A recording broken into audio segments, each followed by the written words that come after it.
we got to hit on one more team here, and I want to ask you some things about the Titans, but let's talk about Vic Beasley's prior team, which was the Atlanta Falcons. I know you made a trip there. Peter, Saints, Bucks, that's all we talk about in the NFC South. I mean, Matt Ryan, Julio Jones, we're the Super Bowl not too long ago. We know what they're capable of.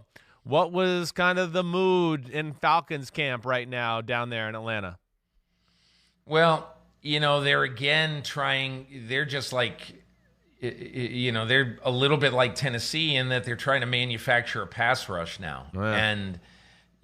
And so right now I think that's an issue. And I think, playing great early in the secondary is really important. Remember a couple of years ago when they had this secondary that looked like it was going to be one of the NFL's best units for a long time, and now all their corners are gone. All their corners are gone, and they've basically reinvented a cornerback group. And so I think it's going to be really, really important. A.J. Terrell, the kid from Clemson, is going to have a chance to play early and often. When one quarter of your schedule is against Tom Brady and Drew Brees, the secondary, you cannot underestimate the importance of that secondary. I think that's one thing.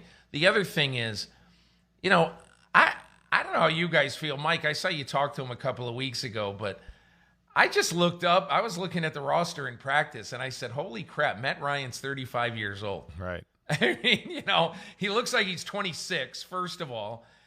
He looks exactly the same way he's done it. I think all these guys kind of are going to the Tom Brady Fountain of Youth school because now Ryan wants to play for a long time. He's got great weaponry. My question about Atlanta, as you guys can tell, is I don't doubt that they're going to be a top 5, 6, 7 offense in football. I mean, they need to be a top half of the board defense for them to make the playoffs. Yeah.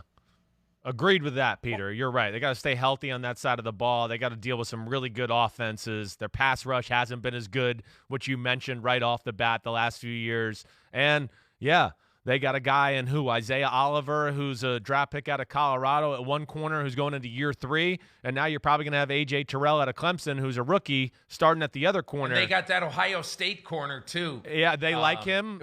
Yes. Yeah.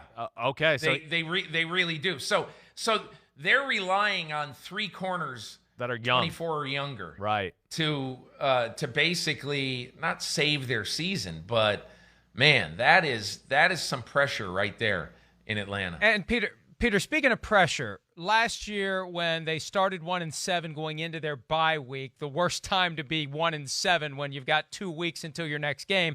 That's usually when the coach is done, if he's going to be done. Dan Quinn wasn't fired then. He wasn't fired at the end of the season. How hot is that seat this year? Because Arthur Blank seems to be willing to stick it out, even though the results haven't been there since the year they made it to the Super Bowl.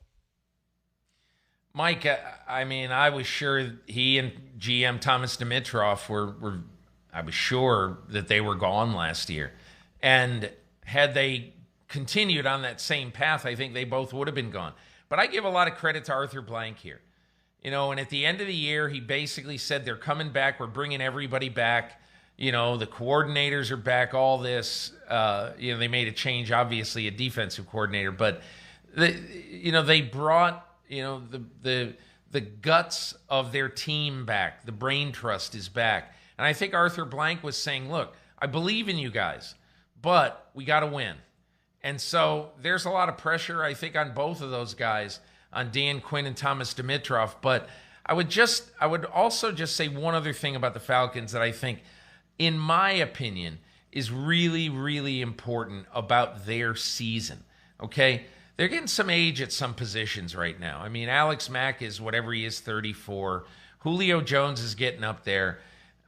This is not just about, okay, is the coach and the general manager on the hot seat. This is about, the alarm is starting to go off here. And they're going to have to do some major, sort of renovation to this house soon. There's a lot of repairs that are going to be needed in the next 3 or 4 years. So this is an urgent season.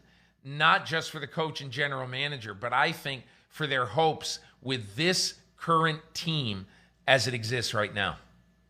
So, Peter, what do you think they're going to do? Because it's all Saints and Bucks in that division. I see an opening, and I think Chris agrees with me, for the Falcons to kind of sneak up on everybody if it can fall their way early and they can develop some momentum and win some games. I think the biggest thing in the NFC this year, and the thing that I heard out there on the trail, is that people love having that extra playoff spot. Yeah. Because now what it's going to mean, essentially, if you look at the way this could fall, just imagine if you're Atlanta, you get the 7th seed, and let's say New Orleans is the 2nd seed. I mean, honestly, if you look at the Atlanta Falcons over the years against New Orleans, even when they haven't been great, they've beaten them. They've played them great. They know them so well. And that is what I think would be kind of a nightmare scenario in some ways for the Saints. But I think that everybody looks at that 7th playoff slot in both conferences as, especially in a crazy year like the one we have in right now, everybody looks at this and they basically say, hey, listen, nothing is out of the question. You know, usually 8-8 is, you know, you're doomed.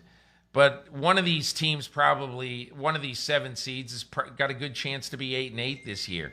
And so it all matters. It all depends how you're playing at the end of the season. And I think Atlanta's got a shot.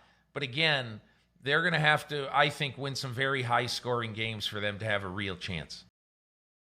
Hi, I'm Mike Tirico, and thanks for watching. Make sure to hit subscribe for the latest news and highlights from NBC Sports.